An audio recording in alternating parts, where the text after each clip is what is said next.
Bonjour, je m'appelle Nathalie Young. Lors d'une récente émission télévisée, un homme politique a traité Ernest Ouandié de bandit. Pour ceux d'entre vous qui ne le savent pas, Ernest Ouandié est une grande figure de la lutte pour l'indépendance du Cameroun. Un compagnon de Ruben Oumniobé, de Félix Moumié, d'Osende Afana et consorts. Cette prise de parole a soulevé un tollé au continent, comme les Camerounais appellent leur pays, où toutes ces personnes sont admirées par beaucoup. Alors, héros ou zéro? Mon objectif aujourd'hui est de clarifier les choses, froidement, factuellement, loin de toute émotion. Et pour cela, je vais procéder méthodiquement, à l'aide du droit, comme j'aurais souhaité que cela fût fait sur les plateaux de télévision qui s'en sont suivis. Commençons donc par définir ce que c'est un bandit. Un bandit, c'est quelqu'un qui commet des infractions à la loi, qui sont répréhensibles pénalement. Quelqu'un qui vole, qui braque, qui rackette, quelqu'un qui kidnappe, qui agresse, qui tue, c'est un bandit.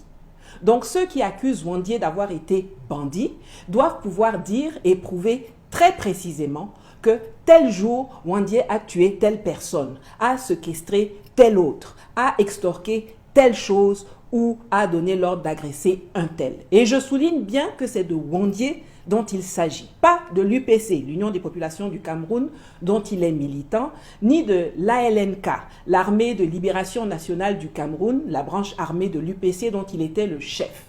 Je souligne ça parce qu'en droit, et c'est mon deuxième point, la responsabilité pénale est personnelle. Elle est liée à un individu, elle n'est pas collective. Je vous donne deux exemples pour bien illustrer cela.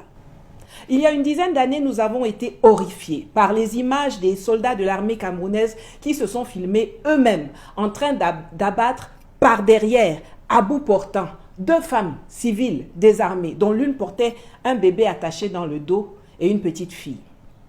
Je n'oublierai jamais le regard du bébé qui se tourne pour contempler celui qui s'apprête à le massacrer avec sa famille la seconde suivante. J'ai été tellement choquée par ces images que je sais encore exactement où j'étais quand j'ai vu cette vidéo pour la première fois. Personne n'a jamais accusé Paul Biya d'être un bandit à cause de cela, parce qu'il était évident que ce n'était pas pour faire ça que Biya avait envoyé les soldats de l'armée camerounaise au nord du pays. Un autre exemple, en 2011, on a arrêté Laurent Gbagbo en l'accusant d'avoir été celui qui a envoyé des gens commettre des exactions en Côte d'Ivoire. Pendant 8 ans, la Cour pénale internationale l'a jugé et n'ayant pas pu le prouver, il a été libéré en 2019.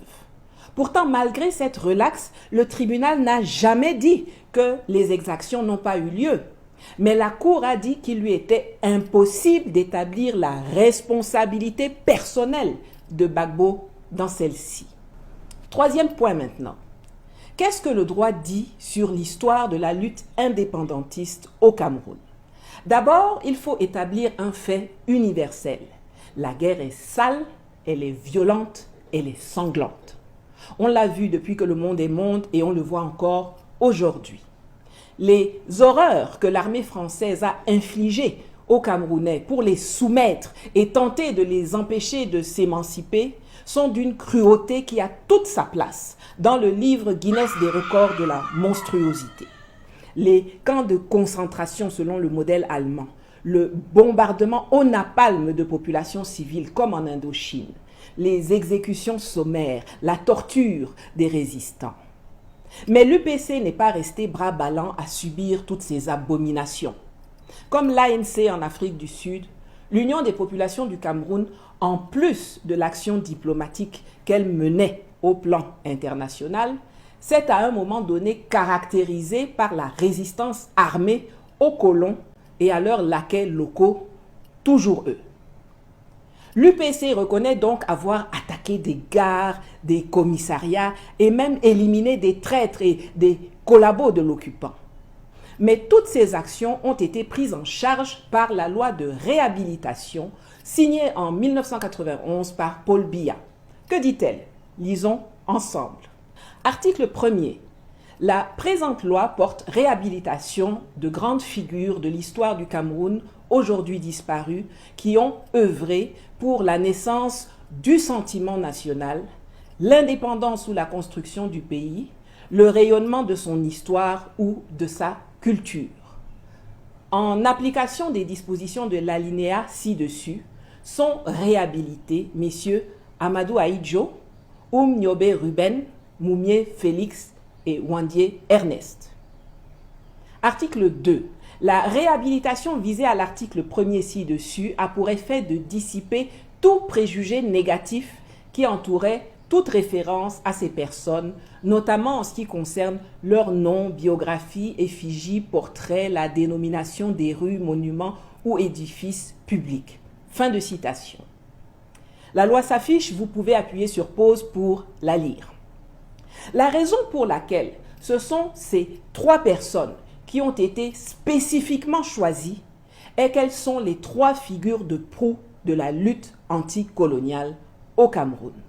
Le greffier Ruben Nyobe était l'un des fondateurs de l'UPC et son secrétaire général emblématique de 1948 au 13 septembre 1958, quand il est sauvagement assassiné par l'armée française qui l'a mitraillé dans le dos avant de traîner son cadavre défiguré dans la boue pour l'exposer à Boumniebel avant de le couler dans du béton. Nyobe faisait régner la terreur.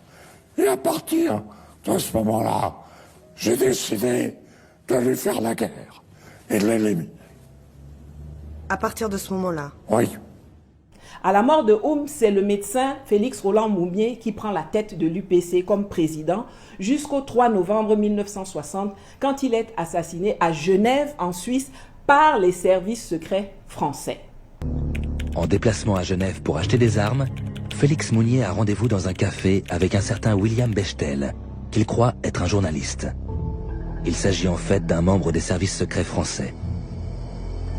Après le rendez-vous, Félix Mounier s'effondre, terrassé par un mal mystérieux dont il ne se relèvera pas. L'enquête de la police suisse prouvera qu'il a succombé à une dose de thallium que William Bechtel a versé dans sa tasse de café. William Bechtel. Maurice Delaunay ne prononce pas son nom, mais reconnaît la complicité de la France.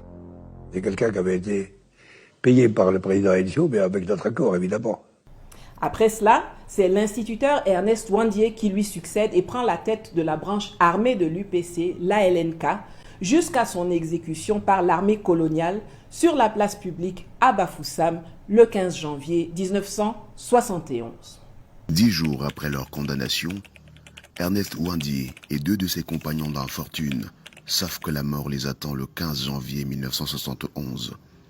Menottés et escortés par la soldatesque d'Amadou Ahidjo, le nationaliste avance la tête haute et le sourire omniprésent devant des populations de Bafoussam plus apeurées que lui. Ligoté sur un poteau par le peloton d'exécution, il refuse qu'on lui bande les yeux avant sa mise à mort. Son sourire ne l'a pas quitté pendant qu'il était criblé de balles. Ils sont donc réhabilités en tant que personnes et en tant que leaders politiques. Le Cameroun reconnaît ainsi que les actions posées par Nyobe, Moumié et Wandié et leurs camarades étaient au bénéfice du Cameroun. Si quelqu'un a été lésé, si des terres ont été arrachées, c'est donc à l'État de gérer. D'autant plus que ce ne sont pas des gens qui sont traqués 24 heures sur 24 par la police, l'armée, le colon, l'État, et qui sont contraints de prendre le maquis, d'entrer en brousse, de changer de localité tous les 2 ou 3 jours, qui auraient pu être capables d'arracher la terre des gens et de s'y installer en grand maître au grand jour. Un peu de sérieux quand même. Pour finir, je vais aborder la question de l'héroïsme qui reste subjective, car la loi ne s'est pas exprimée là-dessus. Elle reconnaît le rôle qu'ils ont joué pour le bien et la grandeur du Cameroun, mais elle ne les a pas qualifiés de héros.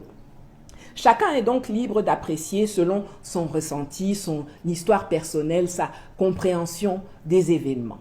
Par contre, la loi a tranché de façon très claire sur le fait qu'ils ne sont pas des héros. Ceux qui déclarent donc que Ernest Wandié est un bandit et qui sont incapables de le démontrer factuellement et rigoureusement tombe sous le coup de la loi, puisque le qualifier ainsi relève de l'atteinte à la mémoire, de l'injure publique. Pour moi, les faits historiques sont là et ils sont têtus. Ruben Umniobe, Félix Roland Moumié, Ernest Ouandié et leurs camarades comme Osende Afana ou mon tonton Simon Bila, adolescent à l'époque que je salue ici, sont des héros. Mais on ne fera pas de palabres si vous n'êtes pas d'accord avec ça. Par contre, une chose est certaine. Hier comme aujourd'hui, nos luttes n'ont pas besoin d'angélisme et de saints.